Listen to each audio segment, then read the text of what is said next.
Since its very first discovery in the 1820s by Thaddeus von Bellingshausen, Antarctica has been a very discussed topic.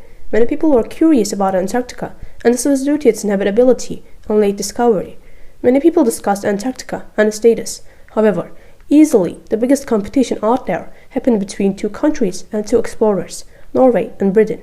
Norwegian explorer Roald Amundsen and British explorer Robert Falcon Scott competed to be the first ones ever to reach the South Pole. Even though many hardships occurred while traveling, both sides seriously put on more effort. Although this race is his most known trip to Antarctica, it was not the first time Scott attempted to reach the South Pole. He had an unsuccessful attempt in 1903, which failed due to poor health conditions. However, he managed to secure £20,000 from the British government for his next journey. On the other hand, Amundsen first intended to be the discoverer of the North Pole itself. However, he then learned that the North Pole had already been discovered. Therefore, he changed his plans and planned a trip to the South Pole instead. Unlike Scott, Amundsen kept his plans secret for a long time. The race started with both crews landing in Antarctica. Amundsen chose to land at the Bay of Whales. Scott chose to land at McMurdo Sound instead. This gave Amundsen a 60 miles advantage.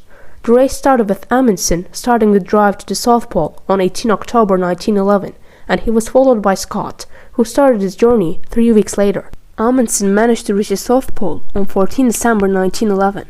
Meanwhile, Scott managed to arrive 33 days after Amundsen, as he arrived at the South Pole on 17 October 1912. Disappointed by his failure, Scott started to return to Britain. However, he died in his tent due to many problems varying from stoicism to dignity. Amundsen was not late to announce his success to the media, as he did just that as early as possible.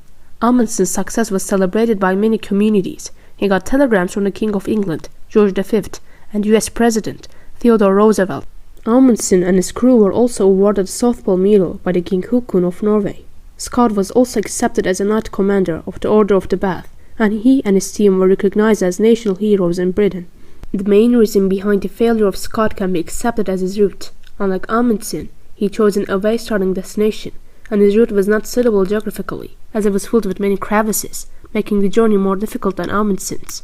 It was also one of the main reasons behind the high casualties. Another reason was the extremely unusual weather conditions. Amundsen avoided the great temperature drop by starting earlier. Instead, Scott started his journey at the same time the great temperature drop started, making the journey harder than planned. The final reason behind Scott's unsuccessful attempt was the underestimation of the required food during the journey, making the survival of the crew near to impossible.